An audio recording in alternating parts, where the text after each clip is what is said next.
नमस्कार दोस्तों, आपका स्वागत है हमारे यूट्यूब चैनल में।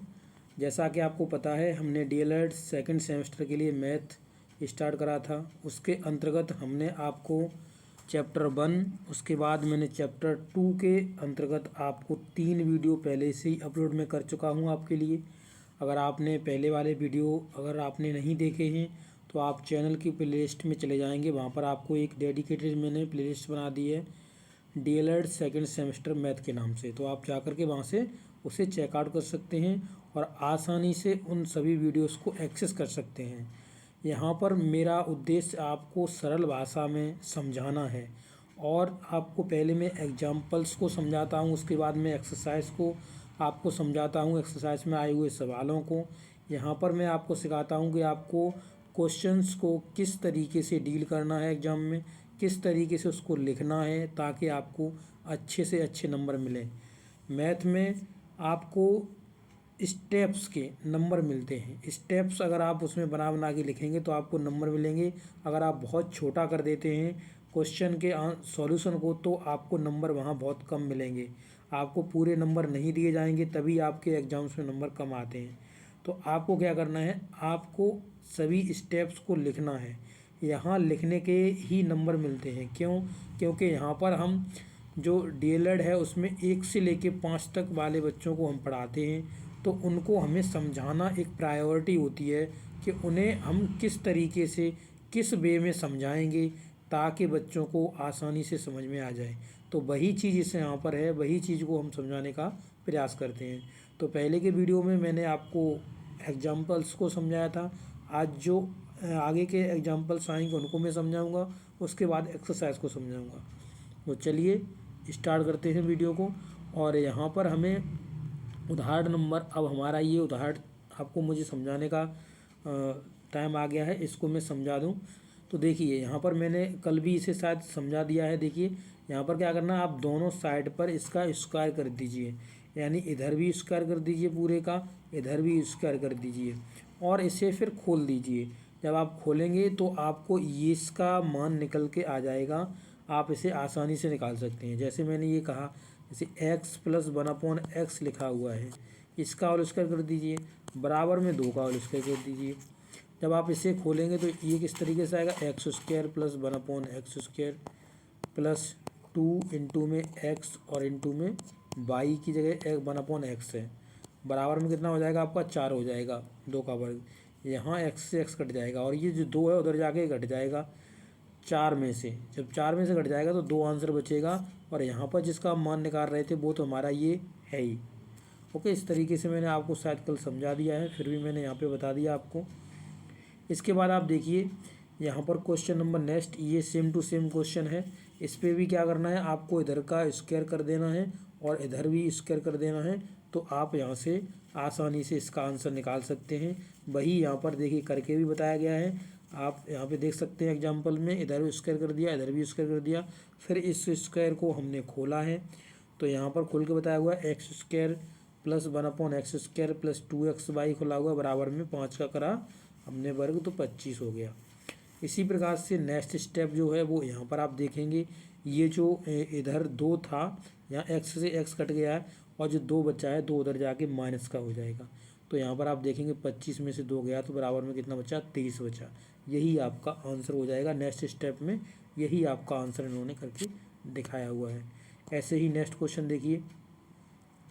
तो उदाहरण नेक्स्ट देखिए, यहाँ पर इस सरलीकरण कराया गया है इसको हमें सिंप्लीफाई करना है इसको। तो देखिए हम सबसे पहले बी बोर्ड मास से चलेंगे। तो बी बोर्ड मास के अंतर्गत हमें क्या सॉल्व करना है, बी और बोर्ड मास आप लिख लीजिए। अगर आप भूल जाते हैं तो आप बी बोर्ड मास लिख लीजिए, जिससे कि आपको आसानी हो कि पहले हमें क्या सॉल्व करना है फिर हमें क्या सॉल्व करना है। तो हमें देखिए यहाँ जितने भी छोटे कोष्ठक के अंतर्गत बंद है उनको हमें पहले सॉल्व करना है। पर आप देख सकेंगे इसमें हर एक संख्या बंद है, तो एक संख्या बंद है तो फिर ये इफ़ेक्ट नहीं डालती है। बट ये जैसे आप अगर पहले नंबर में देखेंगे तो यहाँ पर पहले हमें सॉल्व क्या करना पड़ेगा, तो सॉल्व हमें पहले भाग को करना पड़ेगा। तो जैसे आप देखेंगे कि यहाँ पर 45 माइनस का है और यहाँ पे माइनस का 15 है, तो माइनस का जो 15 है वो इसके नीचे आ जाएगा, यानी माइनस का 45 लिखा हुआ है और इधर जब भाग देंगे तो माइनस का 15 आ जाएगा, तो माइनस से माइनस कट जाएगा यानी ये प्लस बन जाएगा। तो 15 तिये 45, इस तरीके से। तो इस स्टेप को पहले हमें इसमें सॉल्व करना है, इस क्वेश्चन के अंतर्गत जो आया है क्वेश्चन में, इसमें हमें ये स्टेप पहले सॉल्व करना है, ये वाला स्टेप पहले सॉल्व करना है। ओके, तो यहाँ पर आप देखेंगे भी इन्होंने यही स्टेप पहले सॉल्व करा होगा। तो यहाँ पर देखिए ये जो स्टेप है, इसके बाद अगर इन्होंने जो नेक्स्ट स्टेप बनाया है बराबर में लिख रहे हैं 5, और 5 के बाद इन्होंने लिखा कि प्लस में 45 है, नीचे माइनस का 15 साइन लगा हुआ है। तो यहाँ पर इन्होंने साइन यहाँ पे ये मिस कर दिया है, यहाँ पे माइनस का साइन होना चाहिए, ठीक है, इसके बीच में। तो माइनस का साइन 15 तिया 45 करा है। अब 45 के बाद आप देखेंगे तो यहाँ पर इन्होंने क्या करा, 15 तिया 45 हो गया, और ये माइनस का साइन यहाँ से इन्होंने हटा दिया है, ठीक है। तो अब इसमें क्या कर सकते हैं हम, देखिए 45 तो 3 हो गया। देखिए अब यहाँ पे जो माइनस का 5 दिया हुआ था वो तो हमें माइनस का 5 लिखना है, ये स्टेप थोड़ा इन्होंने गलत लिखा हुआ है, ठीक है, माइनस का 5 लिखा हुआ है। और जब मैंने यहाँ पर भाग दिया इसमें तो माइनस का हमारा 3 आ गया, क्योंकि 15 तिये 45 हो गया। और इधर से जो ये जो मल्टीपल करा यानी 3 और 5 का मल्टीपल हमने करा तो माइनस का 15 आया। अब इसी तरीके से आप देख सकते हैं अगर हम सब जोड़ेंगे तो माइनस के हमारे पास 23 हो जाएंगे। तो यही हमारा क्या हो जाएगा, यही हमारा आंसर हो जाएगा, और इसे हम आसानी से सॉल्व कर सकते हैं, इसे हम समझ सकते हैं और इसे सॉल्व कर सकते हैं। ऐसे ही देखिए यहाँ पे जो नेक्स्ट क्वेश्चन इन्होंने बताया हुआ है उसको भी आप देख सकते हैं। देखिए मैं थोड़ा ऐसा बड़ा कर लेता हूँ।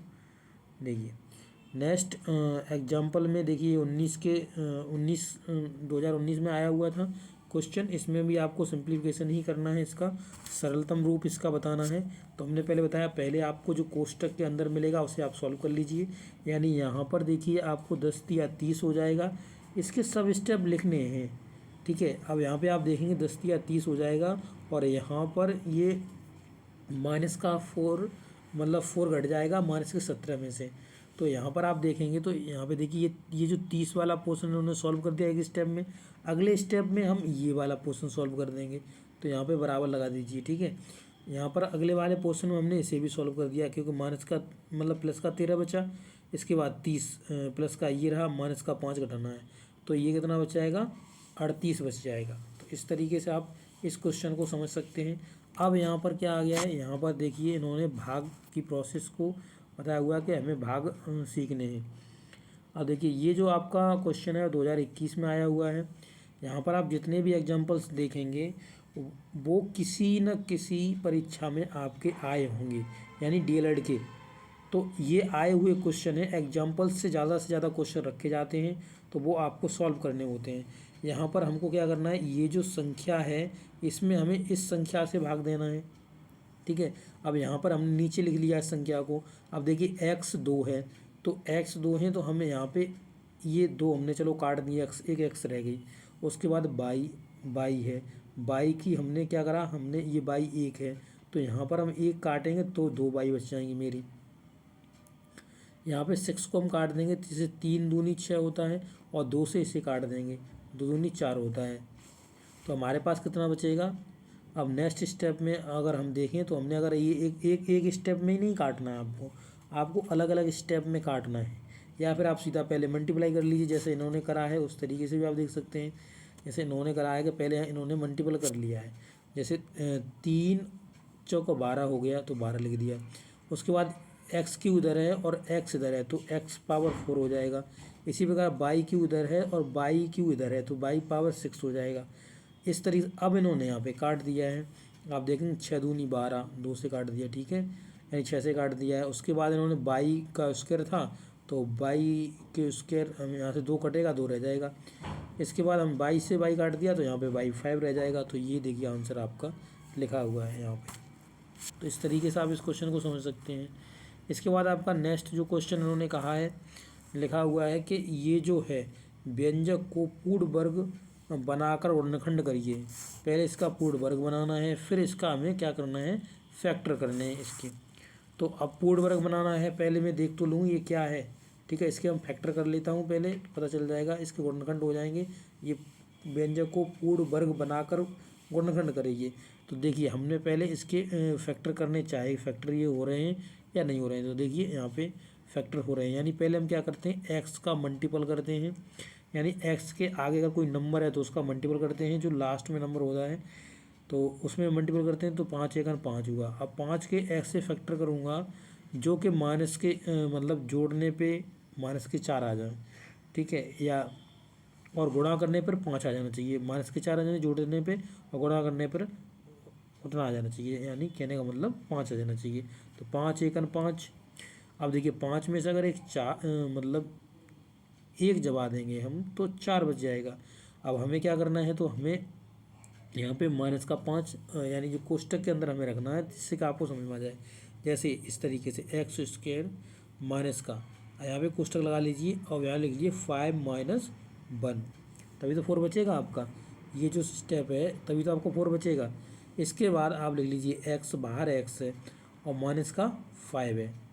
अब क्या करना है आपको, इधर से देखिए माइनस मल्टीपल करेगा अंदर और इधर से एक्स मल्टीपल करेगी, तो यहाँ पे लिखेंगे एक्स स्क्वायर माइनस का 5x। और देखिए जब माइनस का, ये तो माइनस का हो जाएगा, बट अगले वाले पे जाएंगे तो ये प्लस का हो जाएगा x और माइनस का 5। इस तरीके से ये इसका एक जो स्टेप है वो यहाँ पे छुटा हुआ है, और जिससे कि आपको थोड़ी प्रॉब्लम आप नहीं समझने में दिक्कत दे सकती है आपको, यहाँ से आप समझ सकते हैं जैसे हमने लिख के आपको बता दिया। उसके बाद क्या करना है, इसमें जब आप इसके फैक्टर करेंगे फिर इसमें से जो कॉमन मिल जाएगा उसको कॉमन मैंने ले लिया, कॉमन ले लेंगे तो ये जैसे ये फैक्टर इसके निकल आए। अब इसमें से हमने एक्स माइनस 5 कॉमन ले लिया तो एक्स प्लस 1 रह जाएगा, क्योंकि एक्स ही रहा और 1 ही रहा। तो ये इसके फैक्टर होंगे, इसके वर्ग के इसके फैक्टर होंगे। ये जो पूरा इन्होंने जो दिया हुआ है, ये जो वर्ग वाला ये इन्होंने व्यंजक दिया हुआ है, इसके फैक्टर कितने होंगे, ये इसके व्यंजक के फैक्टर होंगे। इसके बाद आ गया आपके परीक्षा उपयोगी प्रश्न, तो ये मैं अगले वीडियो में कराऊंगा, यानी कि इस वीडियो के अंतर्गत आपके सभी एग्जाम्पल्स ख़त्म हो चुके हैं। इसके बाद अब एक्सरसाइज को मैं लेकर आऊँगा और आपको अच्छी तरीके से समझाऊँगा। आप अपने दोस्तों को, अपने रिलेटिव्स को, अपने जो भी आपके डीएलएड सेकंड सेमेस्टर में जो भी पढ़ रहे हैं उनको ये वीडियोस रिकमेंड कर दीजिए, उन्हें भेज दीजिए, उनसे कह दीजिए कि आप यहाँ से अच्छी तरीके से आप अपनी पढ़ाई कर सकते हो। आपके कोई डाउट है तो आप पूछ सकते हैं। अगर आप डीएलएड प्रथम सेमेस्टर का मैथ पढ़ना चाहते हैं तो उसको मैंने ऑलरेडी अपने चैनल पर अपलोड कर रखा है, बहुत ही सरल भाषा में, आसान भाषा में अच्छी तरीके से समझाया हुआ है। तो आप भी उसकी प्लेलिस्ट देख सकते हैं और आपको वो प्लेलिस्ट मिल जाएगी, वहाँ से जाकर के आप सभी वीडियो को एक्सेस कर सकते हैं। चलिए, अगर आपको ये वीडियो अच्छा लगा है तो अपने दोस्तों के साथ शेयर करना, लाइक करना और चैनल पर अगर नए हो तो चैनल को सब्सक्राइब कर लेना। Thank you.